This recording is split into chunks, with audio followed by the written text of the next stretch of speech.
Et miato amedevo megado fia ne mie obe enyaglodia enyo yovogbe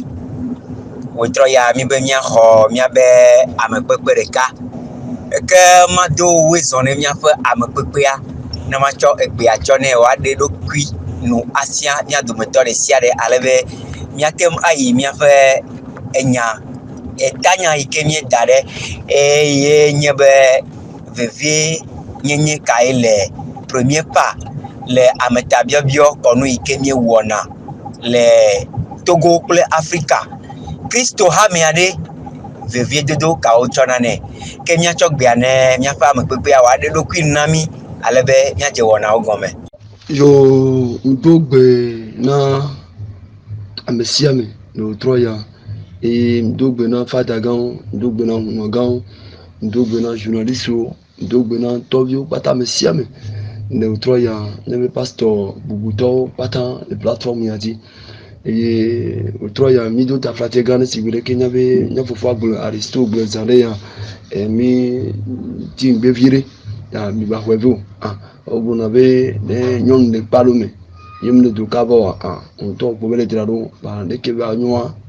yelo ba mi ba hwe na mi vevero ta akpena mi eye o le bio sebe veve nyenye tele premier pas wowo le Christ to ba gbajima veve nyenye kele premier pas wowo le esodede alo dot nana be dodo me le Christ to ba gbajima ntibe ma yeji ba ma bobe dot nana alo premier pas be wowo le dot nana be dodo me le sodede me le Christ to ba gbajia nti ma bobe enyi enua me proposia me fe gbogbo ne ame me fe do me non ba kudo nsu do me et nele poma wodu ani d'une manière générale be nsu et la de ke ba fo nyonu la de ke ba fo orobora fidia nyonu et la da fo ya do da nsu be famille bo vo nsu be famille et la da fo ya do da nyonu be fo me bo ike le sibere keke nu gome toto abe to nyonu agome abe to nyonu agome a josere est-ce que nyonu bi ya ke boare amere mbato gome son le dareji sibere ko no da tu ho do na fondation o so na pe dara no ne dia amere ko mbato gome so pe dareji ne pomo be bientôt ajaba bieta alojaba oreke uma ta eni nono mere ke eyin oni Kristo to oyin na church o omu na church o eyin nono me fefere be nkan Kristo to nyenye wa odura de ne ba fo doda nyono be po me bo nyono be famille o bo nyono be apeke me be tu ke ngonya ku mi dogwa odura de ne ba fo do regbo eyin enu gbanto ke ni enu fefe ke ma wudu ani na de kebe nono me ya eyin fefere ne e amule mo wa nkaraju enu fefe beni nyabe de konu ntoti baba ju nyabe de konu akoko mo mi suwa enu fefe beni nyabe kutu so no kutu ma yin fefe ne ta we oni Kristo to nu fefe won oduwa so le di pepe eye ngba gere kengba be do dot be dodo kutu mariage alo so le be konu me e wa yin fefe to kekeke apena no telefia ifiane ni be no be eni nu veve be nso be fome do ra no be fome bo mu no be fome do ra nso agbo ware ndeke funala noro eni nu be no be nso are katingu eyela itutuba eya munya etopajo munya no pajo nsu bia de ka yela itutuba ke nsu bia de ka ya ela yama ya logbalo suro no ndia be coutume mayi alogbalo musuro church mayi alogbalo et nous y allons baloa nous qu'avait la sort elle a sort à vivre me fait ou doit c'est le cas et les soirs à vivre me fait ou doit c'est le cas elle avait deux fous elle avait dit si pour moi et bah depuis on a béni bon nous n'y allons pas home et de dîner il va abattre gomme bon ben me donne son nez d'arrêter pour que gomme et dès que va haya ola hwa et ola dogbera le nyum jaba ahodum dogbera le nyum jaba ahodum me bo aha vivi le cas ola to sonne de kadia et le kadia hwa vivi le cas elle a echala to soyi iba ahodum abesian ibe pour me il peut nous virer il doit fourner yeyi yezoleke leke dodo le la elle avait donné pour me to la ho arawone nsubiasi o to la to dogbera le wa ba hodom et bon de là que nsubia da joa kuja hare 4 ba e ba hodom ya fu mo la so premier pas be aha ko so na premier pas o la so sonné o so o la le o ma sa di o ma ke di ahale nko so na premier pas o ngre dia o la so o ma sonné et ne be ho ma bo e la so o ma so ba aba yi ba hodom kuja ha o la dogbera le funwa e yi no dogbera le funwa o la ododo na aha ko o so premier pas o la ododo ya no ododo abo yo la ba yi o la don keke o la be o le kebe premier pas que mbola ho dot boma o lo bora fidia ya ke no le nene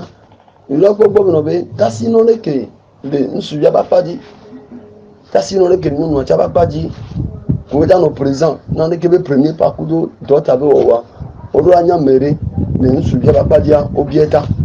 o do anya mere le nu ya ba padi obieta bonin be le nene o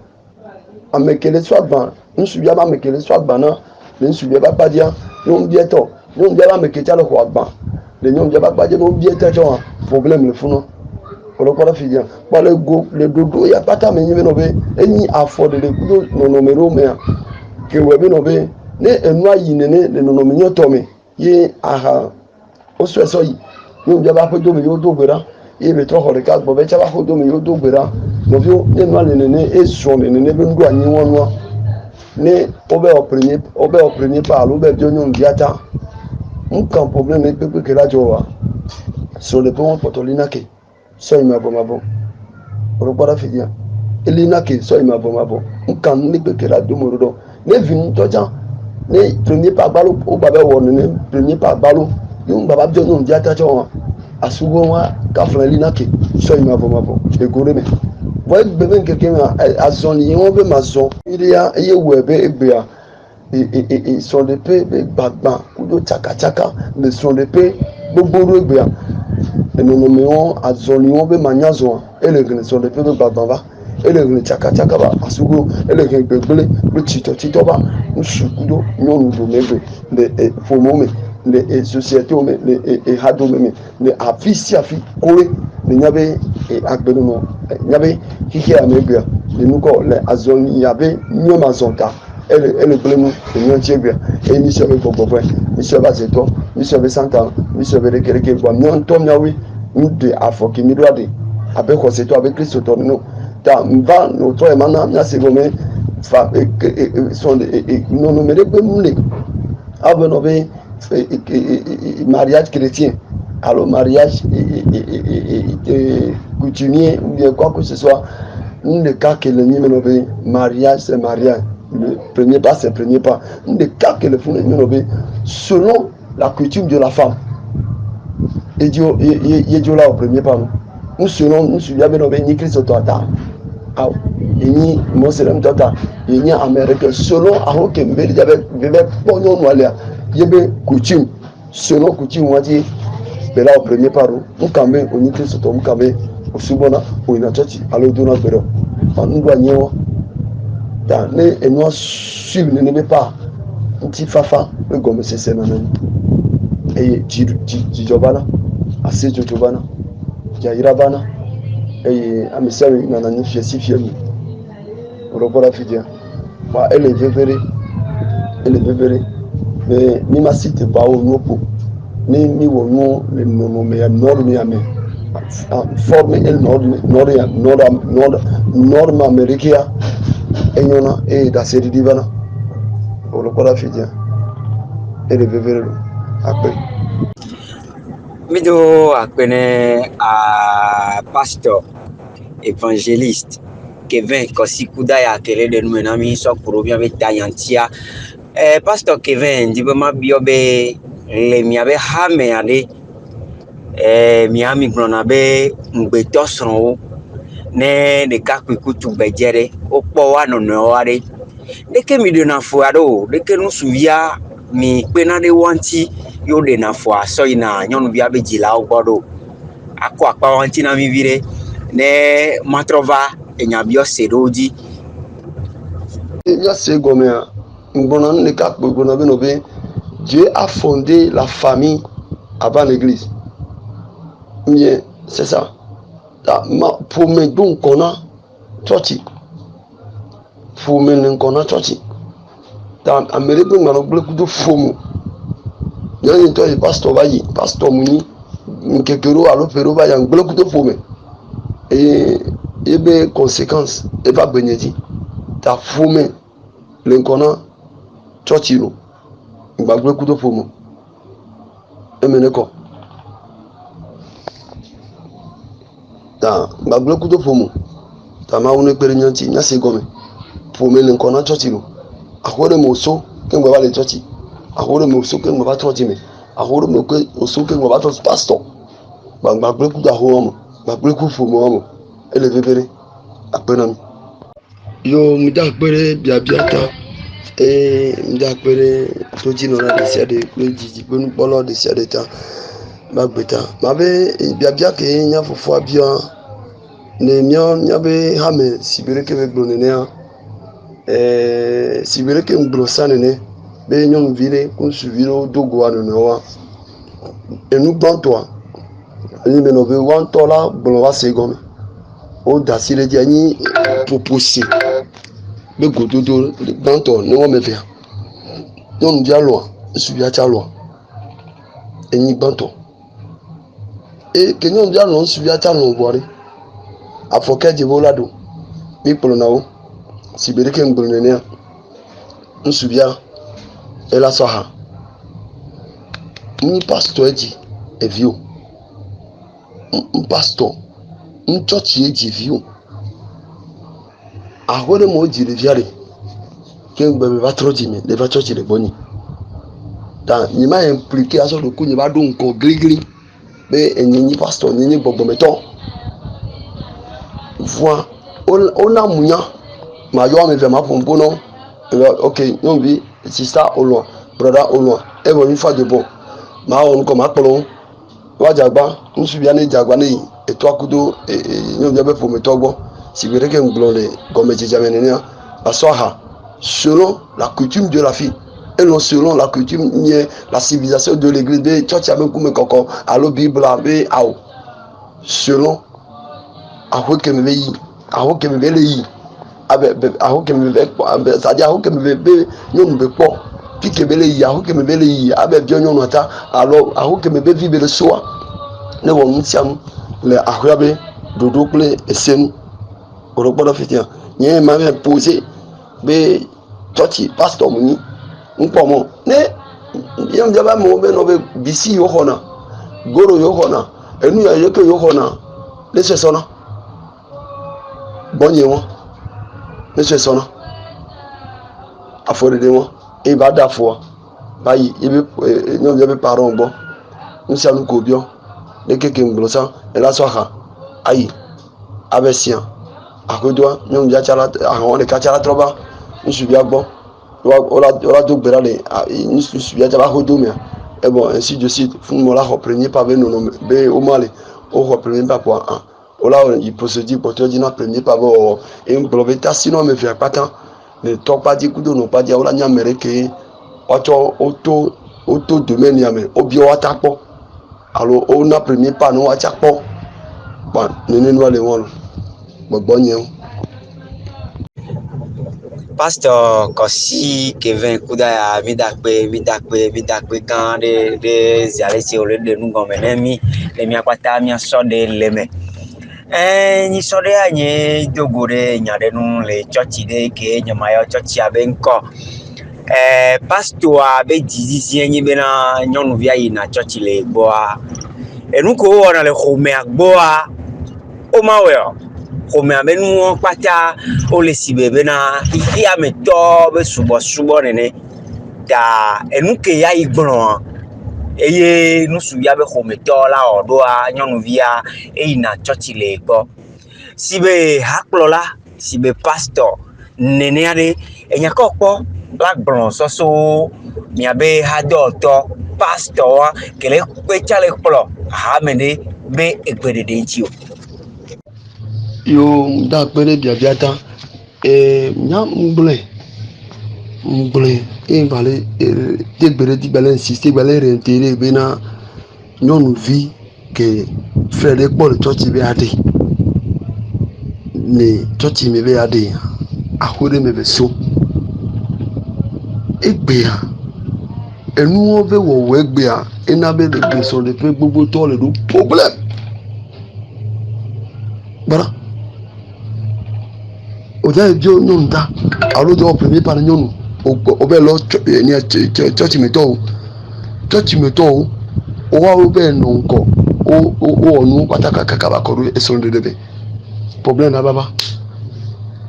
me ko la bayo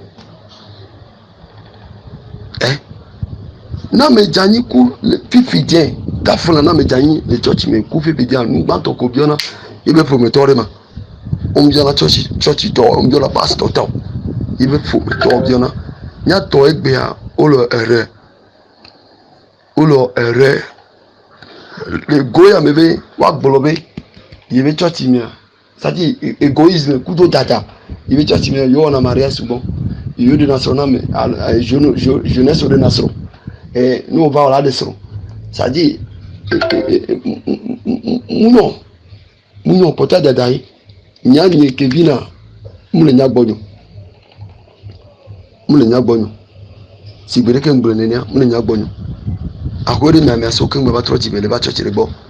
do bu ba ya menti nsobi yi pome gbo nke pome jipwa wo anyo ndia emiava ne wayirami chuku botia erreur go enugoma c'est-à-dire enugoma masse kudo égoïsme kudo dada kudo labe enye moi enye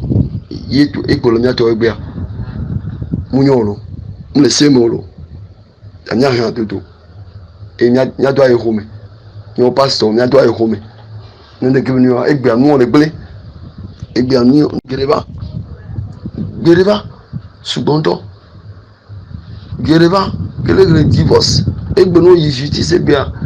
Christ tombé dessus et qu'on dit le plus haut sommet du monde néné sokuru nous nommons que le bébé sur le va et gesiagbe et au mariage ils sont là c'est séparé mariage et sont séparés même jour au mariage ils sont séparés sokuru nous nommons dit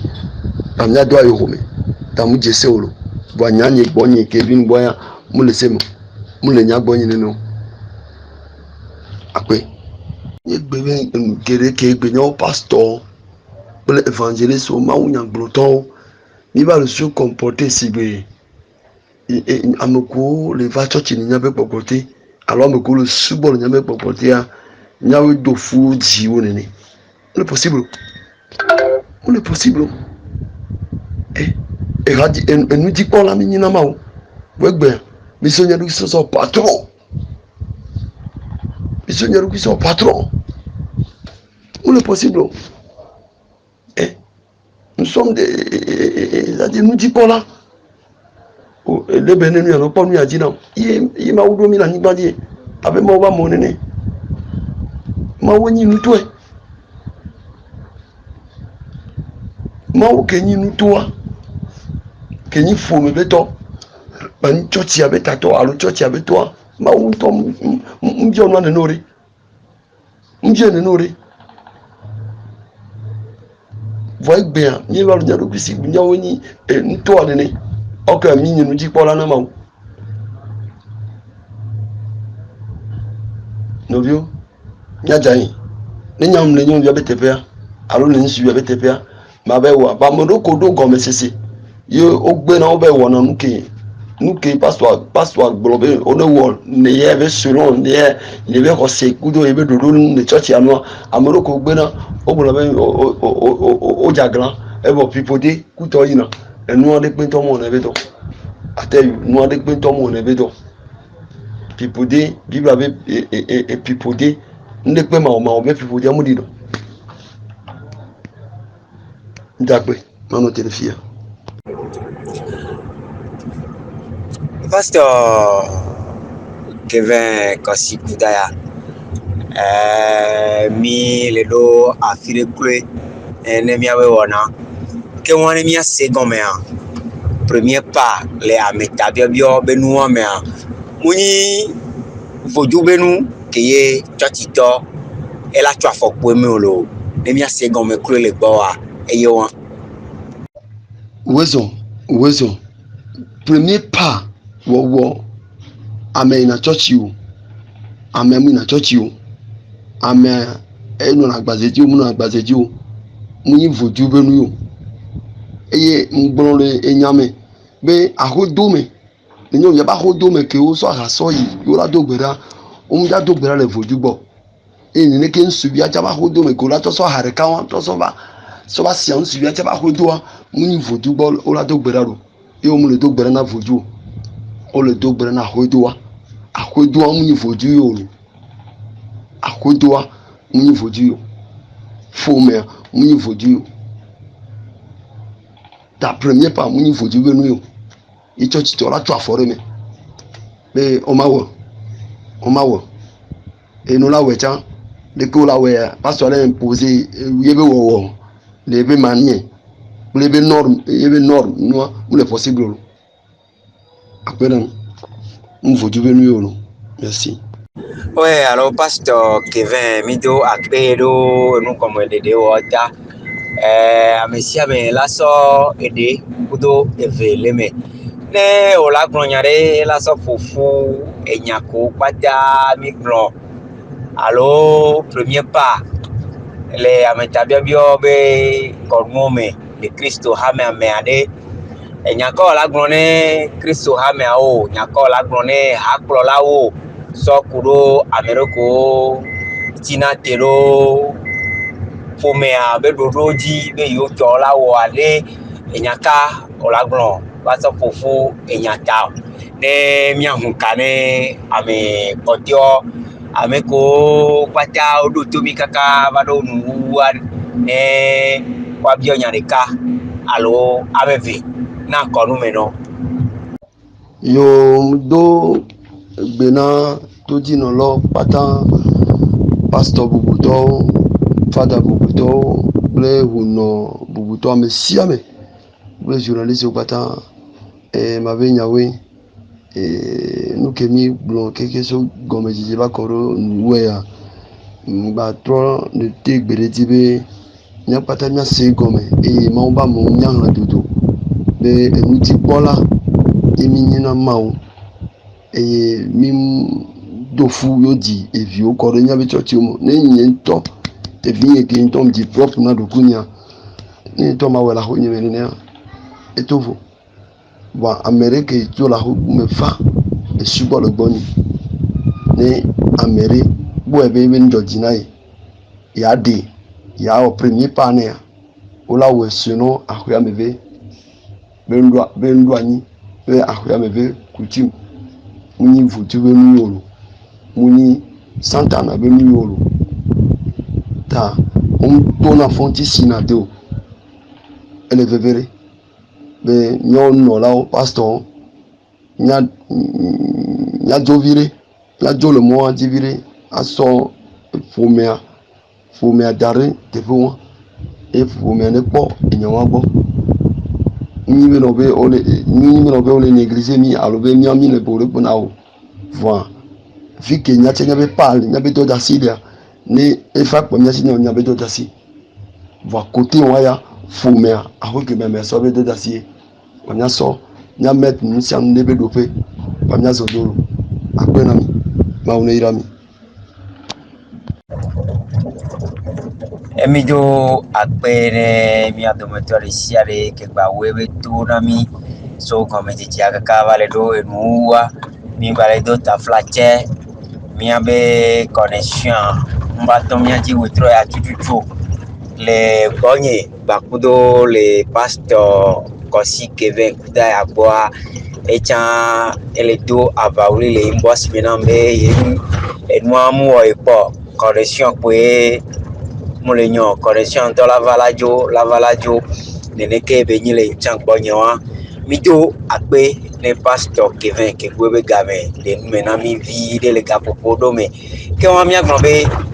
mi hun le hun eka ɖe mia dometɔ ɖe sia ɖe ke kpɔ bena yewoa biɔ enya ɖeka alo eve pastor Kevin pastor Kosi Kevin kudaya mi do akpe.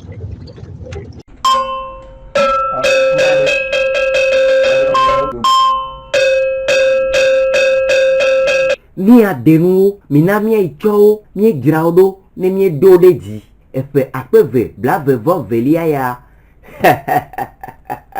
medzafa kroa o émission yi wɔna eye woda ŋkɔ ɖe dzi bena mia de ƒe nu edza bidzo abe dzo yi ke nɔ bibi le adokpo me ene pastorwo apostolo evangelistewo kpakple profetewo hunɔgawo bokɔwo kpakple enunyalaga vovovowo wodza nɔ mia ŋuti ale bena miate atsɔ kunu me tso miaƒe subɔsubɔ le mia denyigbawo ŋuti eke Togo actualité le mia kpem bena ame yiwo katã le dzidzi bena yewoawɔ mɔnukpɔkpɔ age ɖe mia de ƒe nu ƒe émission mea omegake ɖi o no foka na mi le 90 57 89 97 dzi alo 98 04 73 98 di koa miatsɔ mi atsɔ de wɔna sia me ale bena miabe pastorwo nɔgawo apostolowo enufiala gagawo woaɖe nume na mi tsɔ ku ɖo enu ye mieyɔna be subɔsubɔ kpakple miaƒe dekɔnuwo ŋuti ale bena woaɖe vi ne mia kpata le Togo le Afrika katã miaɖe nuwo mina mietsɔwo miedzrawo ɖo ne miedo ɖe dzi.